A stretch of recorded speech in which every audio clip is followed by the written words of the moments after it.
Journey started very long back है ना। अभी मीन्स जॉब करते हुए भी ऑलमोस्ट 17 एंड 18 ईयर्स हो गए, तो play a very important role. ठीक है, आपको अगर कोई अच्छे से गाइड करने वाला है तो आपकी जो जर्नी है ना वो थोड़ी सी स्मूथ हो जाती है। जो उन्होंने सिखाया, जो उन्होंने बताया, राइट, आज तक फॉलो कर रहा हूँ। बट इन 2008 के अंदर तो रिसेशन भी काफी आया था उस time. When I joined the Mastek this recession was started. तो जब मेरा पहला प्रोजेक्ट चल रहा था एंड मुझे पता है कि हमारे फ्लोर पे ऑलमोस्ट 60-70 हम लोग थे जो उस प्रोजेक्ट में काम कर रहे थे। एंड सडनली हमको कम्युनिकेशन आता है कि क्लाइंट ने बोला है कि ये प्रोजेक्ट जो है स्टॉप करना पड़ेगा। एक्शन लिया कंपनी ने। बहुत लोगों की उस समय जॉब चली गई थी, इवन जो लोग नए थे, स्पेशली उन लोगों को, क्योंकि उनका पहला, मतलब इंक्लूडिंग मी ऑल्सो, राइट, मेरा पहला प्रोजेक्ट था मास्टेक में। बट तो जैसे अभी 2022 अक्टूबर से उससे पहले ये थोड़ा सेशन का माहौल अभी बना हुआ है 2022 से, और 2023 अभी भी रनिंग है, राइट। तो मोस्टली लोग बेंच पे बैठे हुए हैं, तो अभी उनके भी ये डाउट है कि यार हमें नेक्स्ट जॉब प्रोजेक्ट मिलेगा नहीं मिलेगा, या फिर हमें निकाल तो नहीं देगी कंपनी। तो इस तरह के जो फियर होता है, तो जब आपने इंटरव्यू देना स्टार्ट किया, जब आप बेंगलोर आए, तो आपको क्या चैलेंजेस फेस हुए, और उस टाइम इंटरनेट कितना यूजफुल था आपके लिए, या मतलब कनेक्ट था ही नहीं? एक्सेंचर उस समय मतलब मेरे लिए शायद एक ड्रीम कंपनी थी। It was a very big company, right, और उसमें सिलेक्शन होना मतलब एक सपने जैसा था। ठीक है, लेकिन नहीं हुआ। और ये वीडियो 2 चैप्टर में आपको मिलने वाला है, क्योंकि मेरे पास आप लोगों के काफी कमेंट आ रहे थे, प्लीज चैप्टर में डिवाइड कीजिए, एक वीडियो काफी लंबी जाती है, तो ये वीडियो 2 चैप्टर में आएगा, प्लीज।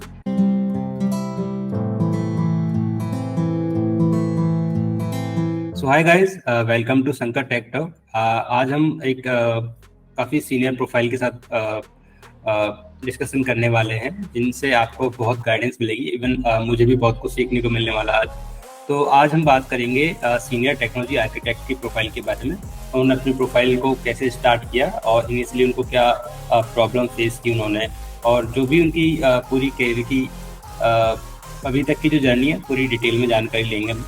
तो प्लीज वीडियो को पूरा देखें। और तो वेलकम करते हैं हम वैभव जी का। Hi Vaibhav sir, welcome to Shankar tech talk. Thank you very much for inviting me here. Thank you sir for accepting this invitation first of all. आज सर हम थोड़ी सी स्टूडेंट्स के लेवल पे बात करने वाले हैं, जो अभी कॉलेज स्टूडेंट्स हैं। हमारे चैनल पे मोस्टली हम लोग उन्हीं वीडियोस और उसी लेवल के डिस्कशन पे बात करते हैं।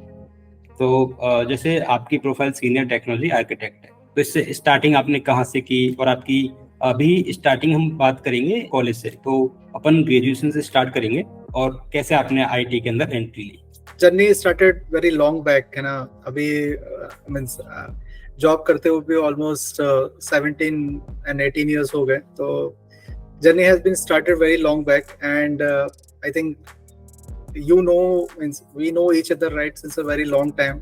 I think almost 6 to 7 years we know, right. So the journey started. I completed my graduation I completed my BTech from Agra College, Agra, and the 4 years which we spent in college was awesome, जो सभी के रहते हैं। तो जब हमारी graduation complete हुई, उसके बाद में असली जो चैलेंज होता है, right, to get a job, right. तो जर्नी वहाँ से स्टार्ट हुई। Basically there are lot of challenges, and उस समय कॉलेज में इतना कैंपस इंटरव्यूज के लिए कंपनीज नहीं आती थी, तो सभी के लिए चैलेंज था कि how will you get a job quickly, basically, right. तो हम सब लोगों ने, मतलब हमारे जितने भी दोस्त थे, we started searching a job. तो बहुत सारे लोग including me went to Bangalore, right, जो कि ज़्यादातर आईटी में लोग करते हैं, राइट। सब लोग बैंगलोर जाते हैं, जॉब सर्च करते हैं। तो मैं बैंगलोर गया, एंड बैंगलोर में रह के जॉब सर्च करी, और उसके बाद इंटरव्यूज़ दिए। बट उसके बाद मैं थोड़ा सा स्ट्रगल था उस समय भी, राइट, बिकॉज रश बहुत था। तुम एक ऐसे भीड़ का हिस्सा बन जाते हो कि एक इंटरव्यू की कॉल आती है, वहाँ पे यू सी कि thousands of people are there, right, for the interview. तो उसके बाद में luckily after some time 4 or 5 months later मेरे को जॉब मिली CMC लिमिटेड में। तो I joined CMC limited in Delhi, but मेरी जो पहली जो जॉब लोकेशन थी that was Indore, basically, right. तो वहाँ पे एक गवर्नमेंट का प्रोजेक्ट था, तो I was deputated there. and the journey started from there basically. That was my first project, but there are a lot of challenges कि आप कैसे जॉब को सर्च करना, right, and guidance, right, in this whole journey guidance play a very important role. ठीक है, आपको अगर कोई अच्छे से गाइड करने वाला है तो आपकी जो जर्नी है ना वो थोड़ी सी स्मूथ हो जाती है, rather than कि आप here and there you are just going right. तो मेरे को गाइडेंस बहुत अच्छी मिली. जब मैं बैंगलोर गया तो I was staying with my brother, right, he is my cousin, and तो वो ऑलरेडी बैंगलोर में जॉब कर रहे थे, and he guided me through out actually. और जो उन्होंने सिखाया, जो उन्होंने बताया, राइट, आज तक फॉलो कर रहा हूँ. तो guidance is very important actually. तो आपने बीटेक सीएस ब्रांच से की थी, राइट? बीटेक कंप्यूटर साइंस से किया. करेक्ट. तो आपने ऑलरेडी डिसाइड कर लिया था मुझे आईटी में ही वर्क करना है? नहीं, जब बीटेक कंप्यूटर साइंस में एडमिशन लिया तो वो बाय डिफॉल्ट डिसाइड हो गया कि आईटी में ही जाना है, राइट, और कोई ऑप्शन बचता नहीं है. तो वो जब कंप्यूटर साइंस सिलेक्ट किया तब से ही पता था कि अपना फ्यूचर आईटी में रहेगा, राइट. उसके अलावा कुछ ज़्यादा ऑप्शंस है नहीं, and that was a great time actually. मतलब आईटी का जो पीरियड है, right, in the 2000, right, it was good. So everybody was running towards the computer science branch. हमने भी लिया, and we also started our journey from there, the computer science. But in 2008 के अंदर तो recession भी काफी आया था उस टाइम आईटी के अंदर, राइट. तो वो फेज भी आपने फेस किया होगा? Yes, I faced that phase actually.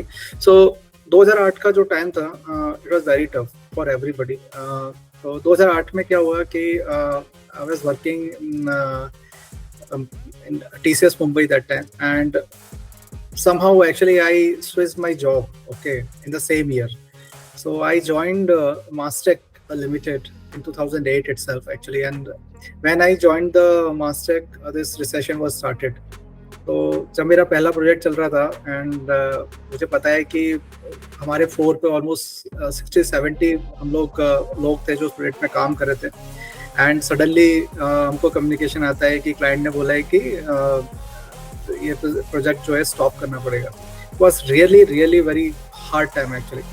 So we have seen that hard time, and somehow we survived it. And but yes, I know that many of my friends faced a lot of challenges in that duration. They lost the job, and it took a time. For a while, they got the new job. Almost 6 months, 7 months. वो time लगा. It was very tough time for everybody actually. I have seen that time. But उस time आपकी job थी और company ने भी आप कोई एक्शन लिया नहीं था शायद, आई थिंक. और actually if you are on project, right, तो आपकी जॉब बची हुई है. मतलब लकीली क्योंकि वहाँ पे एक प्रोजेक्ट चल रहा था, उसमें एक particular technology, basically I was much involve that time in the report development. तो एक कुछ प्रोजेक्ट की रिक्वायरमेंट थी, उनको रिपोर्ट डेवलपमेंट के लिए एक रिसोर्स चाहिए था. तो लकीली मैं I got that particular project. तो I survive that time actually. तो एक्शन लिया कंपनी ने. बहुत लोगों की उस समय जॉब चली गई थी, इवन जो लोग नए थे, स्पेशली उन लोगों को, क्योंकि उनका पहला, मतलब इंक्लूडिंग मी ऑल्सो, राइट, मेरा पहला प्रोजेक्ट था मास्टेक में.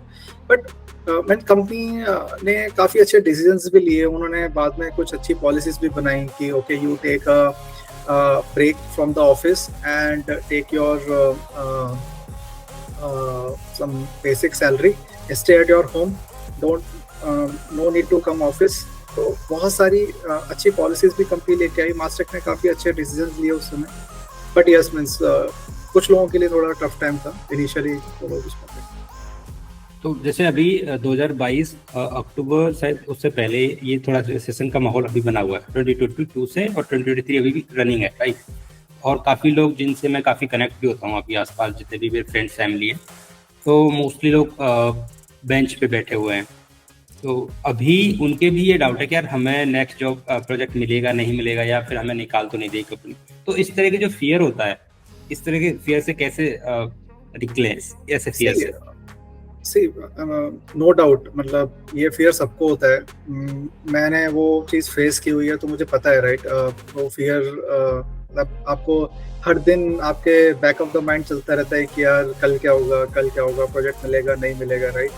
See, the only key thing is that इसमें हमारा कोई कंट्रोल नहीं है, राइट? अभी वो क्या होने वाला है उस पर हमारा कोई भी कंट्रोल नहीं है. The only thing is that keep learning. If you will keep learning ना, if you will keep learning, it will give you the confidence. Okay, that okay, चलो ठीक है, अगर कुछ हो भी गया, मेरे पास नॉलेज है, मेरे पास एक्सपीरियंस है, मुझे दूसरी जॉब मिल जाएगी, ठीक है.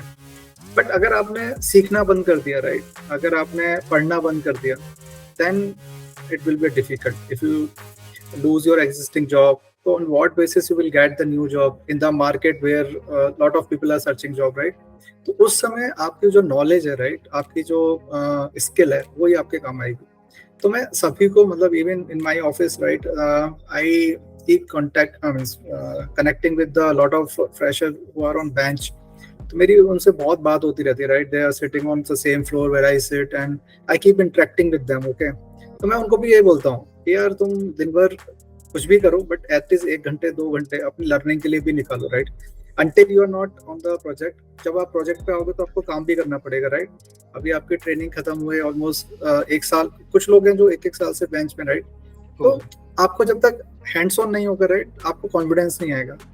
तो हम लोग वो थोड़ा उनके साथ इंटरेक्ट करके, थोड़ा सा उनको समझा के कि इसको इस चीज को ऐसे करो, तो keep going. Actually see, learning is not only for the people who are on bench or who are means in the fear that he or she will lose the job. Learning is for everyone. अभी आप और मैं दोनों अगर किसी particular project पे भी काम कर रहे हैं ना, तो हमको कभी ना कभी कोई ना कोई ऐसी चीज आती है कि हमको सीखनी पड़ती है, पढ़नी पड़ती है, राइट. तो learning is a continuous process basically, right. तो वो सबको करना चाहिए, नॉट ओनली कि बेंच पे लोग हैं, उनको, सबके लिए अच्छा है बेसिकली. तो एक स्टेप बैक चलते हैं, हम आपके कॉलेज पे वापस चलते हैं. तो जो कि आपके फ्रेंड्स थे, कॉलेज के क्लासमेट्स हैं, उनका माइंडसेट और आपके माइंडसेट में क्या डिफरेंस था, या वो लोग कहाँ हैं अभी और अभी आप, मतलब क्या आप अभी फ्रेंड्स हो, क्या माहौल था आपकी क्लासेस का? माइंडसेट दोस्तों का माइंडसेट सेम ही होता है, राइट. तो सबका माइंडसेट सेम ही था, सबका एम था कि अच्छी जॉब मिले, और भगवान की दुआ से, राइट, सब लोग अच्छी जॉब में हैं. हम 4 या 5 बहुत क्लोज फ्रेंड थे कॉलेज में, अभी सब लोग अच्छी अपनी जॉब में सब सेट है. Everybody is settled down actually. तो इनिशियली सब लोगों ने कुछ लोगों ने बैंगलोर में जॉब सर्च करने गए, कुछ लोग दिल्ली जॉब सर्च करने गए. मुझे आज भी बेरसराय याद है, जब मैं जॉब ढूंढ रहा था और मेरे कुछ दोस्त IAS की तैयारी कर रहे थे, तो मैं उनके साथ जाके रहा, वहाँ रहता था उनके साथ Bersarai. It was amazing time actually, ठीक है. तो yeah, I mean, mindset and everything was same and all are settled now. So everybody is in the IT, क्योंकि हमारा एजुकेशन बैकग्राउंड है वही था, राइट. बीटेक कंप्यूटर साइंस से किया था, तो IT में ही ऑप्शंस देखने थे, और सब लोग IT में गए. तो इन दी कॉलेज और आफ्टर कॉलेज आपने एक बार भी गवर्नमेंट एग्जाम्स की प्रिपरेशन नहीं की थी? यस, मेरे को चांस ही नहीं, मतलब मैं शायद कर ही नहीं पाया, टाइम भी नहीं मिला, या फिर मैं कहना चाहूंगा कि शायद मैंने कोशिश ही नहीं करी, राइट. अगर कोशिश करता तो शायद देता, बट शायद मैंने कोशिश नहीं करी.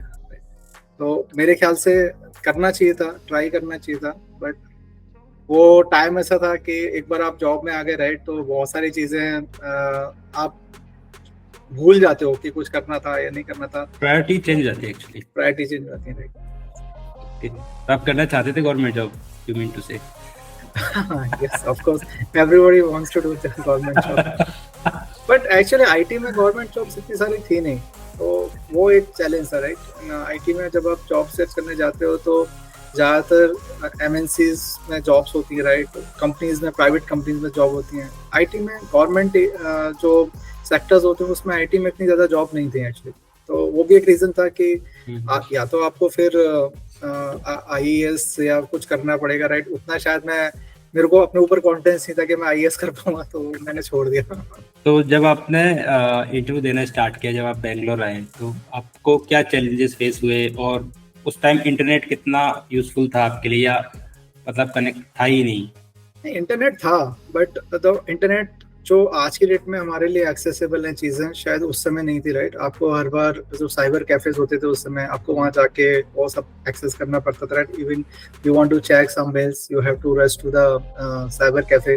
आपको अपना जो प्रॉपर अकाउंट ओपन करके वो सब होता है। अभी आज की डेट में सब कुछ मोबाइल पे अवेलेबल है, राइट। स्मार्ट मोबाइल्स अवेलेबल है सभी के पास। पहले उस समय व्हेन जब आपके पास जॉब नहीं होती, राइट, तो ये सब चीज़ें होती भी नहीं आपके पास। तो यस, मतलब थोड़ा सा चैलेंजिंग था, क्योंकि जब मैं बैंगलोर गया तो मैंने वहाँ पे भीड़ बहुत देखी। मतलब बहुत भीड़ थी मतलब अगर एक पर्टिकुलर किसी कंपनी के लिए उन्होंने पोजीशंस निकाली हैं और उन्होंने इंटरव्यूज कॉल किया है, तो बहुत भीड़ जाती थी। मतलब मैं हमेशा इसी डर में रहता था कि मतलब मेरा तो सिलेक्शन होगा ही नहीं, ठीक है। तो आधा आधा टाइम तो आप वहीं पे थोड़ा सा नर्वस हो जाते हो कि यार इतने सारे लोग हैं, राइट, इनकी हो सकता है इनकी परसेंटेज भी मेरे से ज्यादा है।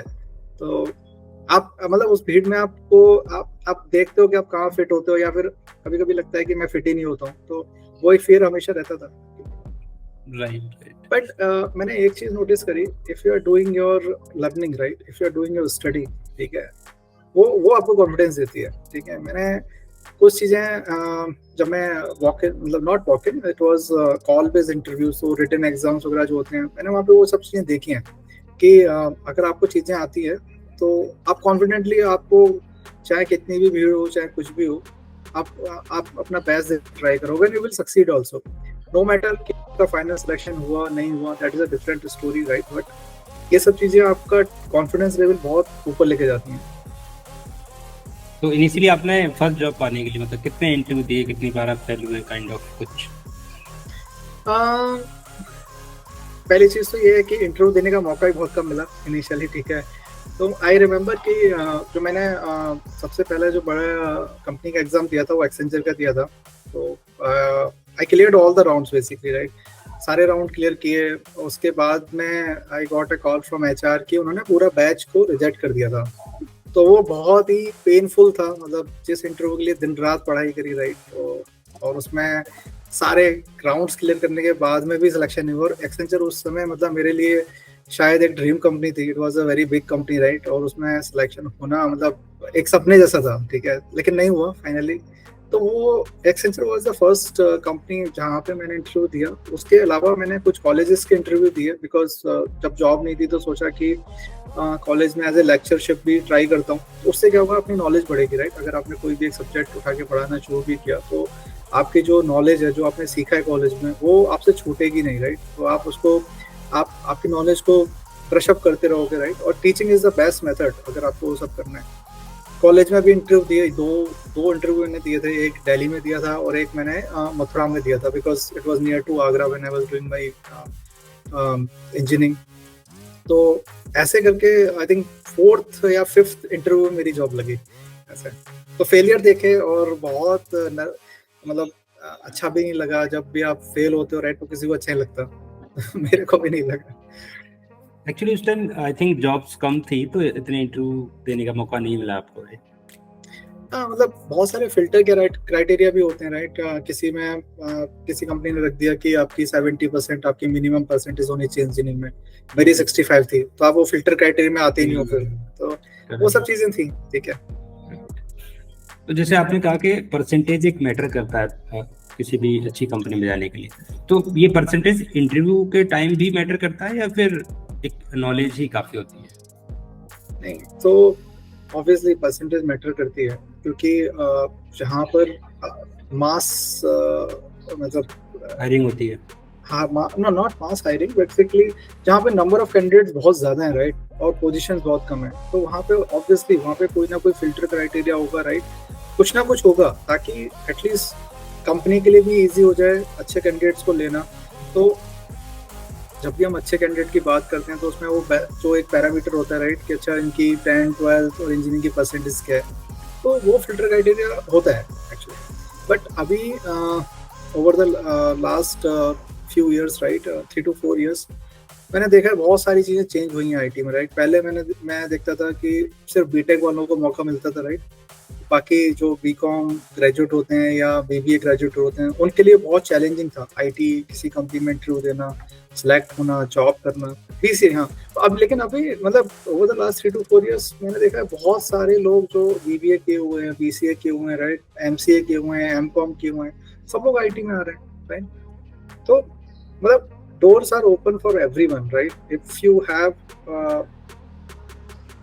skill, if you have skill, then I think you will get a chance.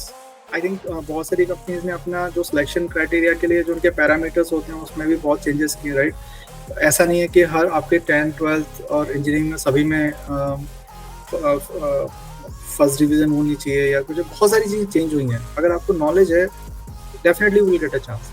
तो अभी बात करते हैं, जब आपकी फर्स्ट जॉब मिली तो जैसा कि सब एक्साइटेड रहते हैं कि कितना पैसा मिलेगा, कितना पेमेंट मिलेगा, काइंड ऑफ सभी को मोस्टली रहता है क्रेज, एक्साइटमेंट रहता है काइंड ऑफ। तो आपको फर्स्ट पैकेज क्या मिला?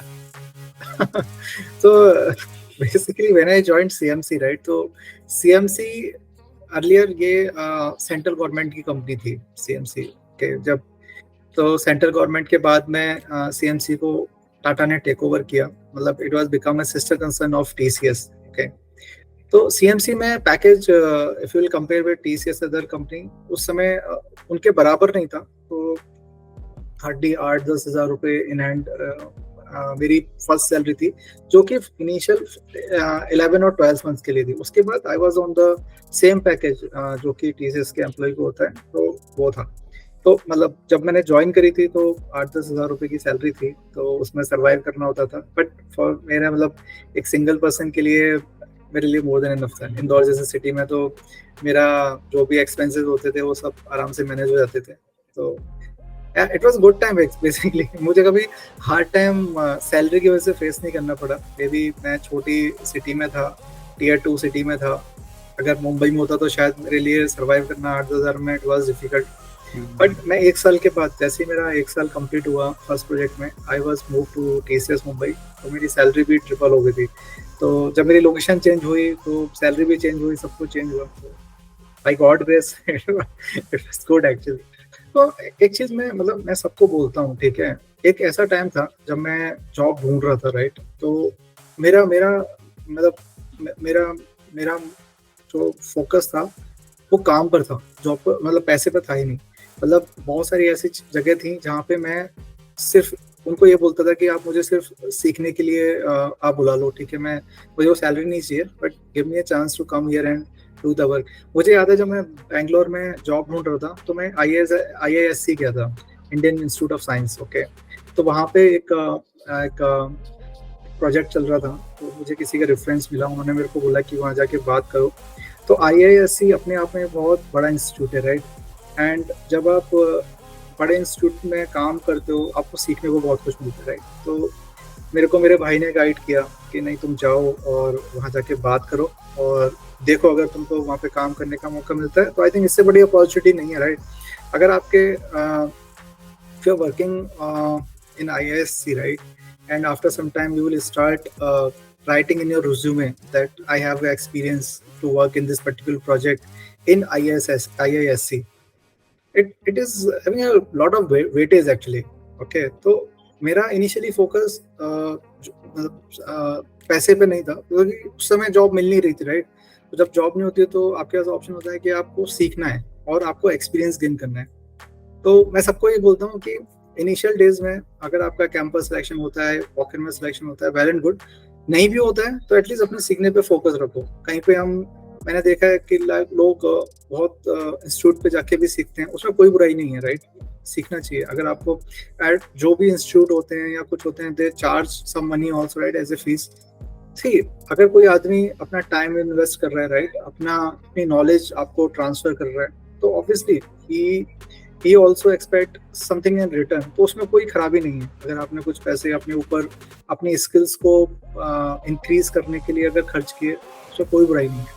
मैं सबको बोलता हूँ कि या तो अपने खुद से सीखो, खुद से पढ़ो, अगर आपको फिर भी हेल्प लगती है तो आप जाके सीखो, कोई बुराई नहीं। बट खाली मत बैठो। खाली बैठने से क्या होता है, we are not doing anything, right.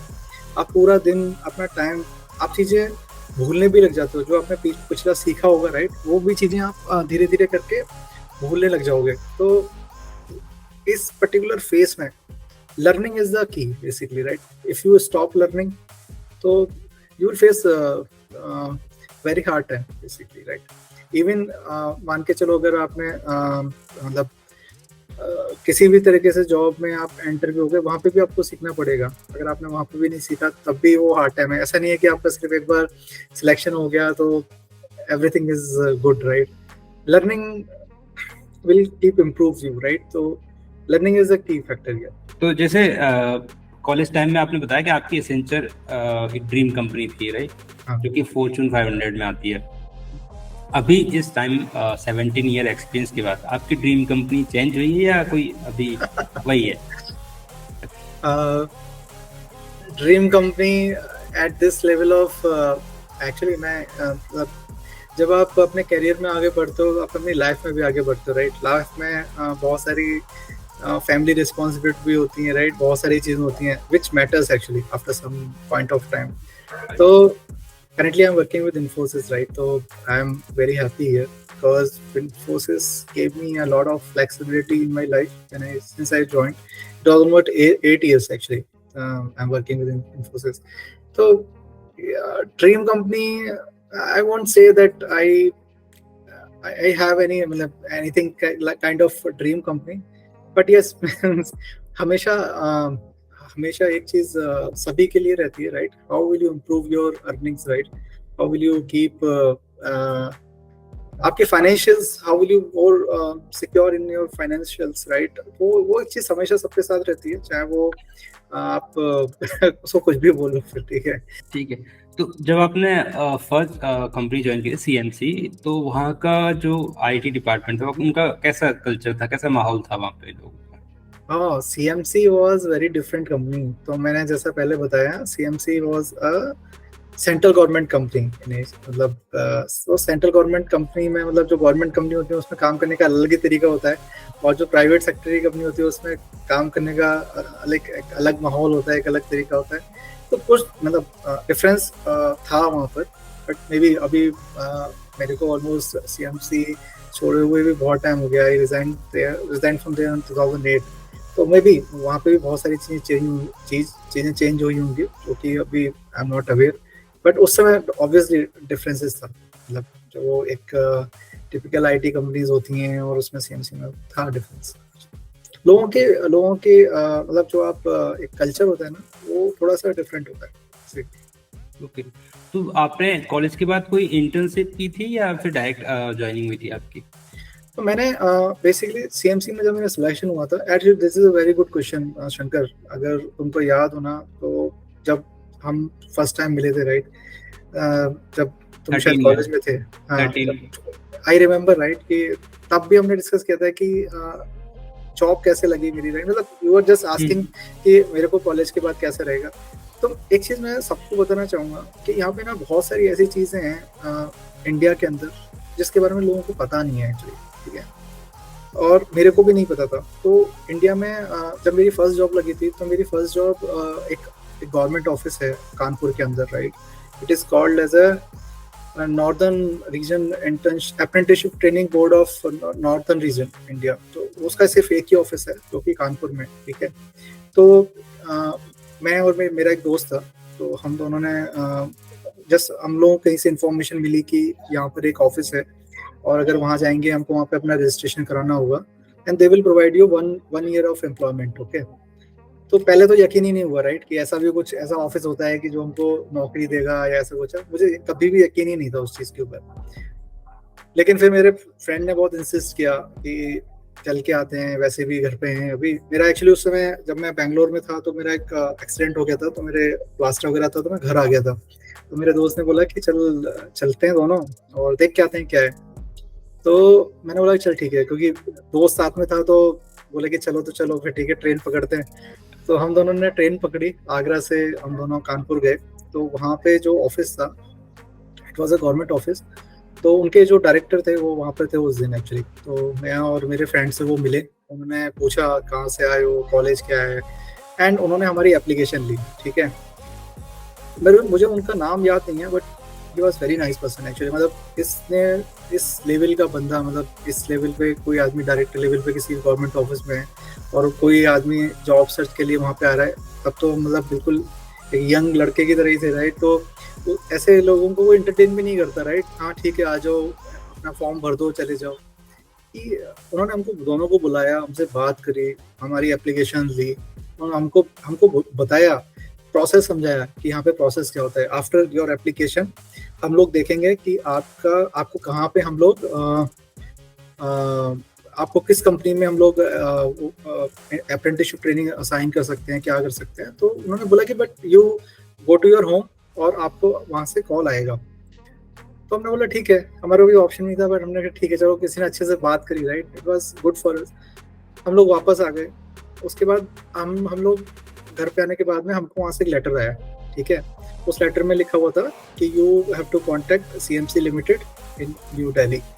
हम लोग CMC ऑफिस गए, वहाँ पे HR से मिले, उनको वो लेटर दिखाया। हमारा एक राउंड ऑफ इंटरव्यू भी हुआ कि हमारी स्किल्स क्या, हमने क्या सीखा है, कितना सब्जेक्ट आता है, वो भी हुआ।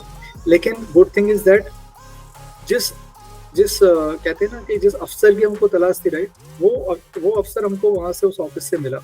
तो हमने इंटरव्यू दिया, बट वी गॉट सिलेक्टेड और हमको वो वहाँ से ज्वाइनिंग मिली, जिसकी वजह से मैं इंदौर गया। तो उसके बाद जितने भी लोग मेरे पास आए, राइट, मैंने सबको सजेस्ट किया कि आप अपना जॉब सर्च ट्राई करते रहो, बट साथ में एटलीस्ट ये ऑफिस में जरूर जाके आओ। और मेरे को जहाँ तक याद है, आई रिमेम्बर, जितने भी लोग वहाँ पे गए, ठीक है, उनको 1 ईयर एम्प्लॉयमेंट मिला ही मिला, ठीक है। तो उस ऑफिस में क्या होता है, जो भी आपकी स्ट्रीम है, राइट, जिस स्ट्रीम से आपने अपनी इंजीनियरिंग कंप्लीट की है, वो उसी स्ट्रीम का जो आपका एड्रेस आपने फिल किया है, उसके नियर बाई जो भी बेस्ट ऑफिस होता है, मैकेनिकल का है तो मैकेनिकल का, या फिर किसी और का, वो आपको वहाँ पे प्लेस कर देते हैं। फिर on your performance, I think मेरे ख्याल से जितने भी लोग लगे थे, राइट, वो धीरे धीरे करके उसी कंपनी में एब्जॉर्ब भी हो गए। पहले टेम्परेरी, फिर बाद में इंटरनल एग्जाम्स के through they were placed in those company. तो मैं सबको वही अभी भी सजेस्ट करता हूँ। अभी मुझसे कोई पूछता है तो मैं सबसे पहले वो बोलता हूँ कि वहाँ जाके रजिस्ट्रेशन करवाओ यार, ठीक है। तो जर्नी स्टार्टेड फ्रॉम देयर। तो जो क्वेश्चन था हमारा कि जैसे आपने इंटर्नशिप नहीं की, बट आपकी जर्नी स्टार्ट हो गई थी क्योंकि गवर्नमेंट की कंसल्टेंसी थी जहाँ से आपको ये हेल्प मिल चुकी। ये जो कंसल्टेंसी थी, उन्होंने मेरे को अप्रेंटिसशिप ट्रेनिंग का ही लेटर दिया था। तो it is not internship, but it was apprenticeship training. नहीं, जैसे जो स्टूडेंट्स अभी वीडियो देख रहे हैं तो काफी लोग कंफ्यूज होते हैं कि अप्रेंटिस क्या होता है और इंटर्नशिप क्या होता है, क्योंकि अप्रेंटिस मोस्टली ना रेलवे की जॉब्स पाने के लिए लोग सुनते हैं। नहीं, apprenticeship is kind of your job only, right, जो कि आपको पर्टिकुलर टाइम के लिए मिलती है। तो वो उसमें आपको स्टाइपेंड मिलता है अप्रेंटिसशिप में। इंटर्नशिप में आपको कुछ, मेरे को नहीं लगता कि कहीं पे स्टाइपेंड मिलता है। तो जब आप अप्रेंटिसशिप ट्रेनिंग में जाते हो तो आपको जो सैलरी मिलती है, that is called as a stipend. Okay, तो वो जो 7-8 हज़ार रुपये मैंने आपको बताए थे, वो स्टाइपेंड था उस समय फॉर इनिशियल वन ईयर, ठीक है, वैसा। तो internship is different, apprenticeship is different actually. So अभी जो स्टूडेंट्स ये वीडियो देख रहे हैं उनको आप सजेस्ट करेंगे इंटर्नशिप करने के लिए, मतलब उनको करनी चाहिए, नहीं करनी चाहिए, या फिर इंटर्नशिप तो हर इंजीनियरिंग ग्रेजुएट को करनी पड़ती है, राइट, सेकंड ईयर में, फाइनल ईयर में। तो इंटर्नशिप का तो कोई वर्क अराउंड है नहीं, तो आपको करनी। अच्छा, ये आपके टाइम भी मैंडेटरी था क्या इंटर्नशिप करनी है? इंटर्नशिप तो होता ही है, राइट, वो 6 मंथ्स की जो ट्रेनिंग होती है। तो वो जो मेरी इंटर्नशिप थी, वो मैंने कोटा से की थी। कोटा में एक इंस्ट्रूमेंटेशन लिमिटेड करके कंपनी थी गवर्नमेंट की, तो मैंने वहाँ से इंटर्नशिप करी थी अपनी। वो इंटर्नशिप भी मैंने की, उसके बाद में मैंने अप्रेंटिसशिप की, जो मुझे एज ए जॉब अपॉर्चुनिटी मिली। तो जैसे इंटर्नशिप करने के बाद कुछ गाइडलाइन जो आप स्टूडेंट को शेयर करना चाहेंगे जॉब फाइंड करने के लिए? इंटर्नशिप में आप कितना सीख सकते हो, राइट, वो आप पे डिपेंड करता है, राइट। क्योंकि बहुत सारे लोग, मुझे नहीं लगता कि इंटर्नशिप को बहुत ज्यादा सीरियसली भी लेते हैं, राइट। क्योंकि इंटर्नशिप के लिए मैंने देखा है कि बहुत सारे लोग अपना सिर्फ सर्टिफिकेट उनको चाहिए होता है, और सर्टिफिकेट को कॉलेज में सबमिट करना होता है। तो बहुत कम लोगों को मैंने देखा है, those are very serious in the internship, ठीक है। तो अगर आपको मौका मिल रहा है सीखने का तो डेफिनेटली आपको सीखना चाहिए। आप जितना सीख सकते हो एटलीस्ट सीखो कि किस तरह से काम होता है, राइट। अगर आपको आईटी में आपका है तो आप जिस आईटी डिपार्टमेंट में हो वहाँ पे किस पर्टिकुलर टेक्नोलॉजी में काम हो रहा है, राइट, उसका फ्यूचर टेक्नोलॉजीज वहाँ पे क्या रहेगा, वो सब चीज़ें रहती हैं सीखने के लिए। बट इंटर्नशिप में मुझे नहीं लगता कि बहुत ज़्यादा लोग सीरियस होते हैं। तो द क्वेश्चन था हमारा, what are the key points to find effective job, right? So for the student mostly in starting. तो मैं सबसे पहले तो भी लोग जॉब सर्च कर रहे हैं ना, सबसे पहले मैं उनको बोलता हूँ कि कम्युनिकेशन, ठीक है, अपने कम्युनिकेशन पे काम करो, ठीक है। अगर आप टेक्निकली आपको कितना अच्छा आता है कितना अच्छा नहीं आता है, that's a different thing. But जो भी आपको जितना अच्छा आता है, राइट, उसको बताने के लिए आपको अच्छा कम्युनिकेशन की जरूरत है, राइट।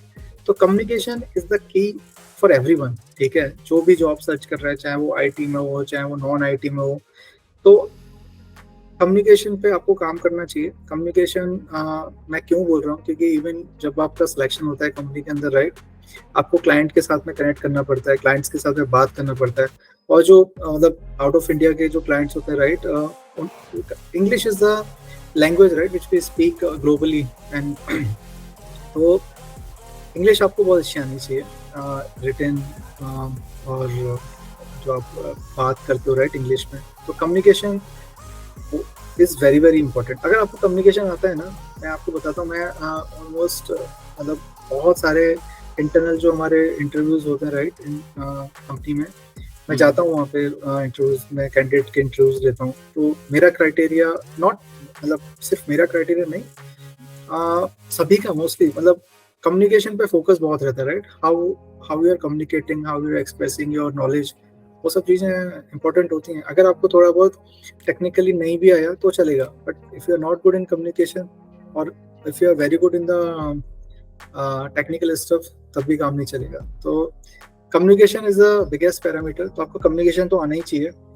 दूसरा, आपको कोई भी एक ऐसी चीज़, राइट, अगर आप पढ़ रहे हो, राइट, अगर आपने कॉलेज से पास आउट किया है, अगर आप आईटी में जॉब ढूंढ रहे हो, तो आप कोई भी ऐसी चीज़ सीखो तो आपको एक एडेड एडवांटेज दे। फॉर एग्जांपल, मैंने बहुत सारे लोगों को देखा है जावा पढ़ते हैं, जरूरी नहीं है कि जावा पढ़ी जाए, कोई भी एक लैंग्वेज, कुछ भी आपको अच्छे से आता हो, क्योंकि आपने इंजीनियरिंग करी है, राइट। इंजीनियरिंग में भी बहुत सारी चीज़ें होती हैं, डेटा स्ट्रक्चर होता है, सी होती है, C++ होती है।